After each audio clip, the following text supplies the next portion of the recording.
noite, bem-vindos ao Mãos e Mentes. O nosso tema hoje é pesquisa e inovação. Boa noite, Rodrigo Krug. Muito boa noite, Túlio. Tudo tranquilo, cara? Tudo ótimo. Bom, a nossa bancada está habitada por seres estranhos, por pedaços desconexos de engrenagens incertas, copos. O que é isso tudo aqui? Explica pra gente, para começo de conversa. Isso são coisas impressas em uma impressora 3D. Então, são peças que antes eram modelos tridimensionais em um computador, que através de um equipamento, que é essa impressora 3D, foram materializados em uma forma física, permitindo toque. Mas como é que isso funciona? Explica do começo. Bom, basicamente, todo e qualquer tipo de projeto de algum produto que exista no mercado, desde uma capinha de celular até um copo, passando por diversos outros produtos até mais complexos, eletrodomésticos em si, tu precisa, no teu processo de criação, é necessário fazer um protótipo. Por que precisa? É muito difícil, através de uma ferramenta computacional, tu entender essa forma, tu conseguir ver o volume dessa forma e ver se realmente as features, se os encaixes funcionam de uma forma correta.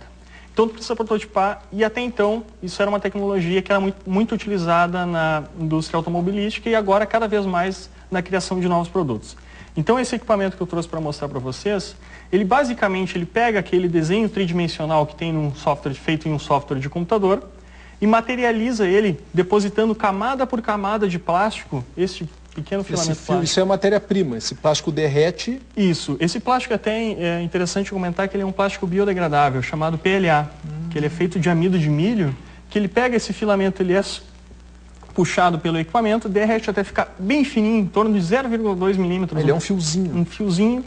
E vai, com o auxílio dos movimentos, ele vai depositando camada a camada até formar a peça final. Por exemplo, uma simpática dentadura. Exatamente. Isso é um molde, né? Isso o dentista molde. Faz isso em gesso hoje. Exatamente. Mas vai dar para fazer no consultório ali na hora mesmo? Na hora, sem a necessidade da utilização daquela... Hoje, os dentistas e protéticos utilizam, por exemplo, aquela massa no interior da boca. Hoje tu consegue, através de uma tomografia ou até mesmo uma radiografia tridimensional. Tu não precisa mais fazer o molde. Exatamente. Elimina a necessidade do molde. Tu faz a foto, transforma a foto num modelo 3D de computador e aí imprime a dentadura. É uma foto especial, digamos assim. Sim. E tu manda para o equipamento e o equipamento faz todo o processo de impressão. Tem alguns outros modelos. Legal, mas não só protótipos como produtos finais.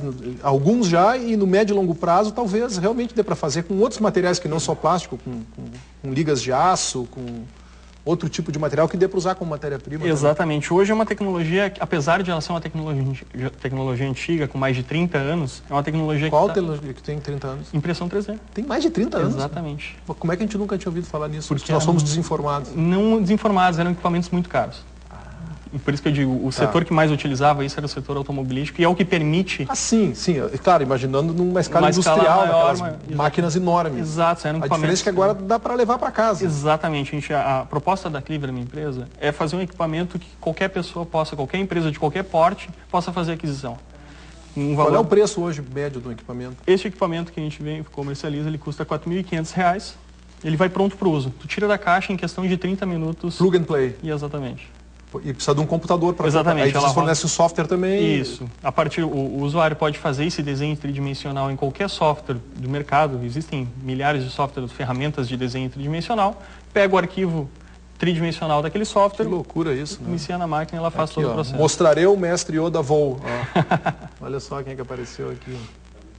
Muito legal. E dá realmente para fazer qualquer coisa. Exatamente. Peças funcionais, inclusive. Por exemplo, a água que eu estou bebendo aqui está dentro de um copo que foi impresso no nosso equipamento.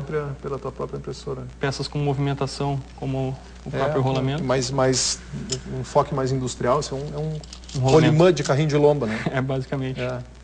Legal. E fala um pouquinho da história da tua empresa. Ela se chama de uma startup. Exatamente. Né? Fala um pouquinho desse conceito e de como foi desenvolver esse projeto dentro de um ambiente aqui no Rio Grande do Sul. Isso é bom a gente dizer. A tecnologia não é nova, mas a tua máquina foi desenvolvida aqui. Exatamente. Aqui no Rio Grande, na Querência Amada. É gaúcha. É gaúcha. Fala até com... Bom. Azul é gremista. Exatamente, essa é gremista, mas eu trouxe aqui o filamento colorado. A matéria-prima é colorada. O cara é politicamente correto. Para agradar as duas torcidas. Exato. Gostei. Bom, eu acho que a gente vive um cenário muito favorável ao nascimento de novas empresas, toda essa nuvem startup que está começando, todo esse envolvimento de jovens, enfim... Tu tens que idade? Eu tenho 26 anos. 26 anos? Exatamente. Já está com a tua empresa... Em pleno funcionamento. Hoje eu tenho uma equipe, e tenho equipe de vendas, então Eu costumo dizer, eu evolui muito nesse último ano, que foi o último ano que foi a implementação da empresa. Então, a gente está num cenário muito favorável, onde existem diversas ferramentas, muita literatura, muitos eventos acontecendo em todo o Brasil. A gente já participou tranquilamente de mais de 15 eventos envolvendo só startups. Então, eu já trabalhava com esse tipo de tecnologia de fabricação rápida há 7 anos atrás. Começaste com 19 anos, então? Exatamente, eu fiz um curso técnico numa instituição do Senai.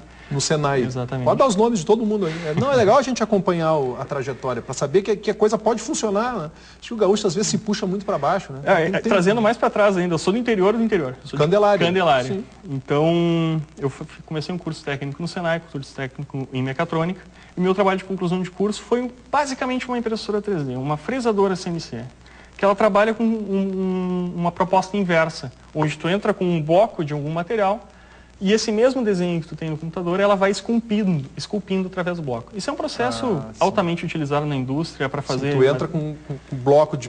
E ele vai esculpindo com uma ferramenta, tipo uma broca que gira muito rápido. Sim. E aquilo eu trabalhei durante alguns 6, 7 anos só fabricando esse tipo de equipamento, óbvio, nos meus momentos vagos, em freelances, nos momentos que eu tinha vago entre o meu trabalho e estudo. E desde 2009 eu vim acompanhando essa evolução da impressão 3D. Aqui no Brasil está muito recente isso. Foi esse ano que começou e faz 2 anos que começou essa onda de startup, empreender, de botar a cara para o mundo e começar a aceitar novos desafios, né? Então, desde 2000, eu sempre tive a vontade.